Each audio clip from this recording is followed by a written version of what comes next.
Hello, everyone, and welcome to today's episode of Blooming Daily. I am super excited to have you join us on our first episode. Woohoo! It's been so many weeks of planning and putting together what we want to talk about, and now I'm glad that you're here with us and that we can finally discuss very important issues. My name is Ruth Olujobi and I will be your host. Here with me is my very first guest, one of the most amazing people I know, a friend, and much more. Welcome to today's podcast, Yanevith. Hi everyone. Thank you, Ruth, for having me. I'm so excited to be here with you today. Thank you so much for joining me, Yanevith. How are you doing today? I'm doing good. I'm a little tired, but I'm ready. Yes, let's go. Yeah. Are you ready for the start of the second half of the semester? Is anyone even ready? No, I'm kidding. I am ready. It's gonna be challenging. A lot of projects coming up. Yeah. But it's exciting, and it's a nice way. It's a nice way to end your first year of college. Yes. Super excited about that. We know that it's going to be a very demanding time, but you're up to this, Yanevith. You're super capable. Like, I know you, so I know You're too you. kind. So today we are going to be talking about common health issues that women face. And there are just so many health issues out there. But today we're picking 6 health issues that are peculiar to women. And for some of them, they also happen to men, but the intensity is different. So we're choosing 6 health issues that affect women differently. And I just want to put it out there that we are not giving expert advice. We are in no way experts, but from research, observation, and interaction with other people, we have come with these 6 issues that we think that you should be aware of, and 6 issues that we know that would help you look out for signs and symptoms in your body, or not just you or a friend or anyone else. So yes, let's head right into it. The first one we're discussing is heart disease. And from research, heart disease causes an estimated of 1 in every 4 deaths among women in the United States, which is huge. 1 in every 4 deaths. Wow. That is a very high percentage. That is. Imagine like 1 in 4 deaths. Wow. And although heart disease also affects men, it's interesting to know that only 54% of women recognize heart disease as a top health condition for their gender. Only 54. That means many women who have heart diseases don't even know they have it, which is interesting. What do you think? Yeah, I think this is an interesting statistic because I feel like as women, there are often certain diseases that are more targeted towards us, that are thought to be more common among women. Yes. But the fact that 1 in every 4 deaths of women are from heart disease, and women are still not being taught or being encouraged to consider heart disease as a potential risk for their health as women, it's very upsetting. It's very scary to think about the fact that a lot of women are not even aware that this is at great risk for their health, that they're not watching out for. That's very true. And so, since we're talking about heart disease, it's important for us to mention some of the symptoms they are, right? So now, how can you like watch out for this, right? So some of the symptoms are 1, dizziness. Another is shortness of breath or shallow breathing. Another symptom that is associated with heart disease is lightheadedness. And then we also have fainting or passing out. We have anxiety. We have vomiting, neck pain, jaw pain, back pain. Can you add some, Yanevith? Yeah, I think something interesting I found while doing research is that a lot of the times the symptoms that are associated with heart disease or in specifically a heart attack would be kind of like arm pain or things like that. Yes. And research has realized that there are different symptoms for men and women. And a lot of the media and also general medical advice only focuses on the symptoms that are more common among men. Yes. But the symptoms for women can look completely different. So I think that's an important issue that it's not really being addressed. So as women, I think it's important to look out for the thing that your symptoms could be very different from those that are usually explained because they're usually focused on men. Yes, thank you so much, Yanevith, for pointing that out. That is very true. And that's why we picked out these particular symptoms, because just like Yanevith said, many times the symptoms that are like portrayed are symptoms that affect men mostly, right? And so that's why it's important to look out for the symptoms that I earlier mentioned. And so the next health issue on our list is breast cancer. Okay, this is a huge one because there's just so much to piece out, not just from breast cancer, but from all of these health issues. But because we are going to dive into them later on in upcoming episodes, we're just going to try to keep these brief. But then breast cancer is one of the 2 leading causes of cancer deaths among women. Can you imagine? Like, breast cancer is a big deal. All cancers are big deals, in fact, but breast cancer causes one of the highest rates of cancer death. And it typically originates in the lining of the milk duct, but then it can spread to other organs, and it's the most aggressive cancer affecting the global female population.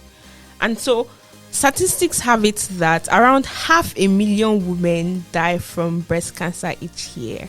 The death is very devastating. In fact, I know we have stories to share, and I'm going to start by sharing the story of a schoolmate I had in high school whose mom passed away from breast cancer.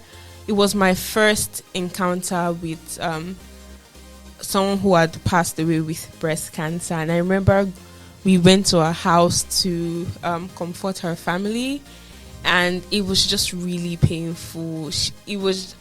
I didn't understand so much then because I was still very, very young, and now that I look back, I'm just saying, wow, and it's something that happens often, right? And it's very sad that a lot of people don't even know how to access resources for it. Do you have some stories, Yanevith?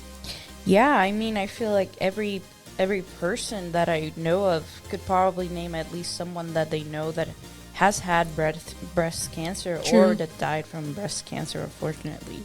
I know specifically 2 people that were really close to my family that are survivors of breast cancer. So it's a very debilitating disease, as cancers usually are, but I think when it comes to breast cancer that affects women specifically, it can be really hard on them. I know my mom's best friend struggled with breast cancer pretty recently, and thankfully I think she's recovering, but there's always the fear that it could come back. She has to keep getting checked, which is something very important that every woman should do. That's very true. Breast cancer is just something that we all should look out for, and that's why periodic checks are encouraged. You see online there are a lot of self-examinations for breast cancer. You see, like, lift your hands up, place your hands at certain levels, try to check for lumps and things like that. It's very important because a lot of people don't know that they have it until it has fully blown, and when it has really blown, there's just very little that can be done, honestly. Yeah, definitely. That's one of the reasons why she's still alive today, because she caught it early. But if they don't catch it early, it's really hard to make it, unfortunately. Yes, I agree. I also know of people who have had to get a mastectomy because of breast cancer, and it's a very hard decision, not just for them but for their families. Yeah. Right? Just thinking of what they're losing. But then they have to do this to save their lives, right? Yeah. And then there are a lot of struggles that come with that. Body image issues and things like that, because a lot of the identity that women are usually associated with has to do with breast, for better or worse. It's something that's usually associated with women. yeah. And I've known women that have had to go through the procedure, and for some of them it was perfectly fine, but for some of them it did affect their body image and the way they looked at themselves, which resulted in other mental health issues. So I think it's important. There's not usually a lot of support for this, which is unfortunate. Yes, I agree with you. It's really unfortunate. And so please don't put this off. If you're feeling any signs at all, please don't put it off, and try to take care of yourself and try to see your health provider as soon as you can and as soon as you notice any symptom. And so we're going to go to the next one on our list, which is menstrual issues. Oh, yes. This is I know both of us are like, how do we even start talking about this? Because there's just so much to talk about, right? Yeah. And just like we said, we're going to have upcoming episodes in coming weeks and months where we talk about these topics individually so that we can provide more information on them. But now, menstrual health issues are very common because menstruation is a thing that almost every woman goes through, right? There are just few exceptions of those who have like health issues that affect their menstrual capacity. But yes, it's very common. And so one menstrual health issue is heavy menstrual bleeding. And like, how can we define or classify heavy menstrual bleeding? This is menstrual bleeding that lasts longer than 7 days, and it affects roughly 10 million American women every year, right? So this is another large statistics, because just look at those numbers. It's important for you to see a health provider as soon as you notice it, right? And so it's important that you don't say, oh, my menstrual flow seems heavier this month. It has extended by 2 days. Oh, well, let me just leave it like that. No, it's important that you actually treat it, because you don't know what's happening. You don't know what it can lead to, right? Yeah. And so it's important that you take it very seriously and not say, oh, maybe it's because I worked myself up too much this week or things like that, because heavy menstrual bleeding can lead to a lot of things like iron deficiency, anemia, and dizziness and tiredness, just so many things that are associated with it. So it's important. And then we also have period cramps. This is another health issue among women. I have a quick question. On a scale of 1 to 10, how severe would you say your period cramps are? I would say, well, first off, there's a lot of variation, and I think a lot of women are not aware of that, or are not formally taught this. But generally, I would say my period cramps can get up to an 8. Wow. Really, really bad, debilitating pain to the point where I can't even stay standing up. Wow. Yeah. And it's something that's usually not talked about. And I feel like that's one of the main issues when it comes to menstruation, a lot of these issues are not talked about, or women are not even aware of that this is an issue that they need to get checked. That's true. Yeah, and I think when it comes to things like heavy bleeding, which is depends on you keeping track of how many days you've had your period and things like that. Yes. I think a very important skill or activity to follow is to make sure you have a calendar and you log in every period you have and how many days it lasts and things like that. I personally use the app Flow, but there are other apps there you can also do it manually. But I think it's something that it's usually not taught to do, but it's something very important, can help you pinpoint these issues that can be the indicative that there may be an underlying health issue broadly. Yes, that's very true. And another thing I want to mention about menstruation in general is that it affects the hormones that our body produces. And so you see that a lot of women and like young girls generally are feeling very tired or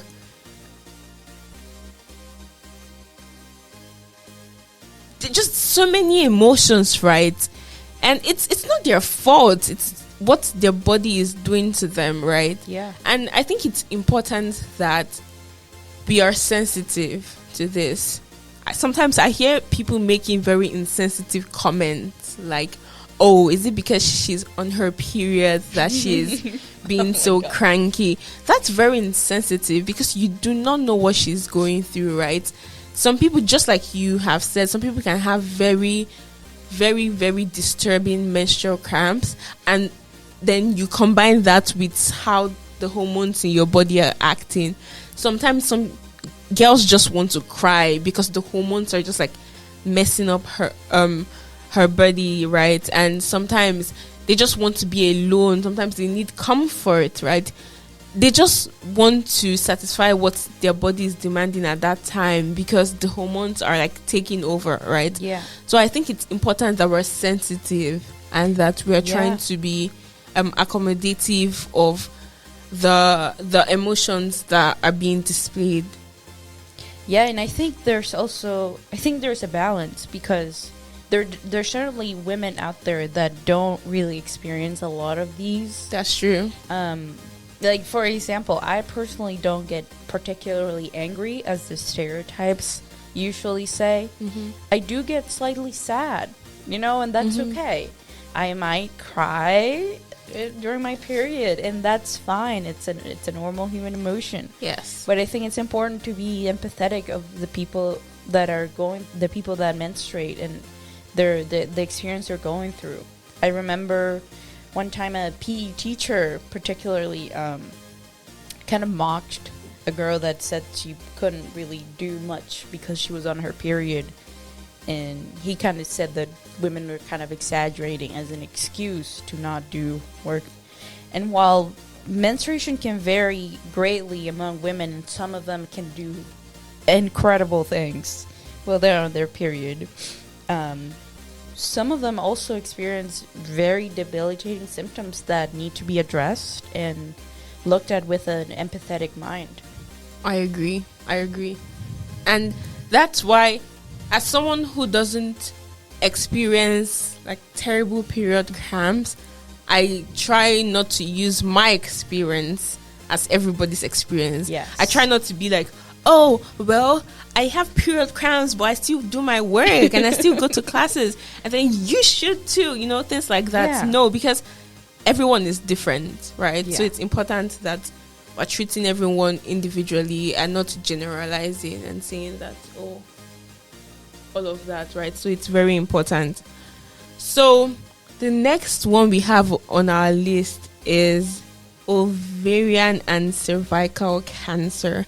So this is another type of cancer, and the truth is many people are not aware of the differences between these two cancers. That's the ovarian and cervical cancer, right? So the cervical cancer originates in the lower uterus, right? While the ovarian cancer starts in the fallopian tubes, right? So there's a distinction between both of them. And while both conditions cause similar pain, cervical cancer also causes discharge and pain during intercourse. So, yes, there's this distinction among them. And it's important to note that sometimes ovarian cancer presents extremely vague symptoms, right? But that does not mean it's not serious. It's still as complex as it is, whether or not the symptoms are vague or not. And according to the World Health Organization, around 500,000 women die from cervical cancer every year, which is another large statistics, right? So cancer in general is something that is very serious, right? And so now, in this list alone, we've already spoken about breast cancer, ovarian cancer, and cervical cancer to let you know how serious this is. So please, again, going for checkups is not something that is negotiable. It's something that should be done, right? And so we're going to move to the next on our list, which is more of a mental health issue. Depression. Yes. Depression is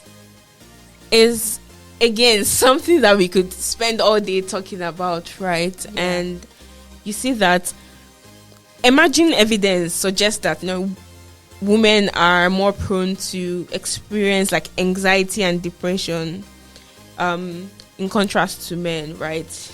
Because of the hormones and experiences and all of that. And according to the World Health Organization, depression is the most common mental health problem for women, and suicide is a leading cause of death for women under like 60. So mental health issues are very important, and they're something that we should really look out for, right? Do you want to say a few things on depression? Yeah, I think there are several reasons behind depression, and depression can look very different for all women or people in general. Yes. And I think there are things like postpartum depression that it's often not talked about, and how women can feel very depressed after giving birth and having children, because there's this kind of social expectation of mothers being extremely happy and overjoyed once their baby comes to life. True. Even though they probably are very happy that their child was born, or they might be, there are chemical processors in their brains that are making them feel depressed regardless of how they feel about the child. Yes. And I think talking about something like that can be seen very badly in society, because people might judge us and, well, you don't love your child. Yes, I agree. Mm-hmm. Yes, I really agree. So that is why it's important to speak about these issues, because it's not like, she doesn't love her child or anything. It's just like we spoke about for, menstruation, like the hormones. You can't really say, hey, you, don't make me feel this way, Yeah. So there's a limit to how you can control these feelings. So that's why it's important to speak about them. And it's important to know that there are many, many, many things that can cause it, like, family history, marital problems, chronic illnesses. A stressful life too can greatly contribute to this. Physical or sexual abuse, all of this can cause depression, and it's important to look out for the symptoms that might include moodiness, loss of interest in things, suicidal thoughts, so that you know that you're to seek help immediately. Now we're going to go to the last issue on our list, which is eating disorders, right? And we're ending with this, although we know that there's so much to talk about, but then once again we're going to go into many other topics in the nearest future.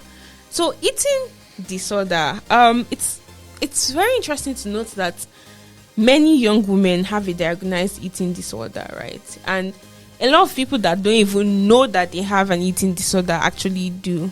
And that's why it's important to look at issues like this and treat them, right? So as many as 57% of young women engage in eating habits based on fear, um, obsession over body flaws or images, and starvation, according to statistics, right? So it's important to know that you're not alone with eating disorder, and that you're not alone with the fear that pushes you to eating disorders, right? And there's so much we can say about how society contributes to this, and how social media and many things around us contribute to eating disorders. Do you want to chip something in, Yanevith? Yeah, I think it's important to acknowledge that a lot of these, and especially eating disorders, also affect men. But I think it's important to also make the note of how this affects women specifically. Yes. And a lot of the times, there are certain expectations for women and their bodies, and this can lead to eating disorders that may go undiagnosed for years or even never be diagnosed. That's true. And they can have very serious health consequences on their bodies later on in life. Yes. So I think that it's something that's, and it's not usually talked about. It's one of those topics that are very taboo when it comes to women's health or health in general, because a lot of men also go through eating disorders, and there's still huge taboo to talk about them. Yes, I agree. So it's important to speak about issues like this, because the first step to addressing the problem is to identify it. So identifying this is very important, and would go a very long way in actually providing a solution. So we've mentioned 6 health issues that are common to women, right? So what should be your takeaway here, right? So we're going to quickly go through some takeaways we have for you, right? And the first one I'm going to say here is to watch out for symptoms. Any symptoms at all that you can see, just don't take them lightly, right? And so if you're having heavy or irregular periods, you're having very short or no periods at all, you're having pain in your body, in your maybe arm, back, pelvic, anywhere, if you're having mood swings, if you're having maybe panic attack, if you're noticing that you're having rapid weight gain or rapid weight loss, if you're having hair loss, headaches, dizziness, unusual tiredness, sleeplessness, all these things are not things to be put off. Don't just say, oh, it's because I worked so much today or things like that. No, please see your health provider. That's the first tip we have today. Be in tune with your body. Listen to what your body is saying. Listen to how your body is acting. Don't put your body off, because you're the owner of that body, and if you do, it's going to come back to bite you, right? And so don't say, oh, I can put this off, because by the time it piles up, you're not going to know what to do, right? So what's another takeaway we have? Yeah, I think one big takeaway from all this is that a lot of these health issues are kind of taboo for women to talk about. So I think a big takeaway from this is to talk about them. Just talk about your health issues. It's okay to talk about periods. Sometimes I bleed a lot. Yeah. And that's fine. I can say that without feeling shameful about something, that it's natural and that should be talked about, because it can be a sign of something more serious going on. It doesn't have to be, because every woman's body is different, and that's okay. But it's okay to talk about them, identify them, go to expert medical health professionals, and make sure that what you're experiencing is normal for your body. Yes, I agree. And then another one that we've said before, but I still want to highlight, is go for checkups, please. Not even when you feel sick, in quotes. Try to go for regular checkups with your doctor, right? Go and check how your heart is doing, how your lungs are doing. All these things are very important, because sometimes you might not necessarily see a symptom, right? But then something might be going on that shouldn't be. So going for checkups is very important so that we can catch any health issue young, right? And just like you said, for your mom's friend, she's able to still be alive now because the cancer was detected early. Imagine if it was not detected early, and you imagine the amount of people who don't know they have cancer until they're about to die. So it's important that you go for regular checkups. Don't say, oh, I'm not feeling sick, so I don't think I need to go. Please go for checkups. It's very important. But then for the men listening to this, you might be thinking, okay, how do I help out in this? And I think one thing that we're going to mention for you to please take away is that it's important for you to educate yourself on these issues. If you're going to be a supportive brother, friend, partner, or a supportive person in general, it's important for you to educate yourself so that if you see someone who needs help, you know what to do and how to do it. Yes. Or you at least know what they are going through, right? So it's important that you educate yourself. Do you want to add something, Yanevith? Yes, I just want to say, don't be like that PE teacher I talked about. Yes, I think that's important. Don't make it seem like women are struggling and you're just there saying things like, oh, you're exaggerating and things like that. Please try to educate yourself, so because you don't know who you might save, you don't know who you might help, right? Yeah, and also to realize that every woman is different and our bodies are very complex, and just because one person experiences this, the other doesn't necessarily experience the same thing. So realizing the complexity of issues like menstruation problems and things like that. Yes, that's very important. So please try to read more about these issues. Try to tune in again and again to Blooming Daily, because we're going to be giving so many health tips, and we're going to be shedding light on so many issues. And we know that by constant listening, you'll be able to enlighten yourself on these issues. So it's a wrap for this episode. Don't forget to do your checkups. Don't forget to be in tune with your body as we go on to other episodes and talk about individual topics and even maybe group topics that will help you daily. It's important to note that taking care of yourself is paramount, right? You live in you, so you have the most responsibility to take care of yourself, right? And please don't forget that prevention is better than cure. So don't wait for anything to pile up. Don't say, oh, well, it's just a little headache right now, or it's just mild dizziness. No, please don't do that. Make sure that you're preventing any major issue from happening by being in tune with your body and seeing your healthcare provider. Thank you so much, Yanevith, for joining me today. Of course. No, thank you. This was lovely. Thank you for having me. This was lovely. And I hope to see you again on this podcast. And of course. We'll see you guys next time. Bye. Bye.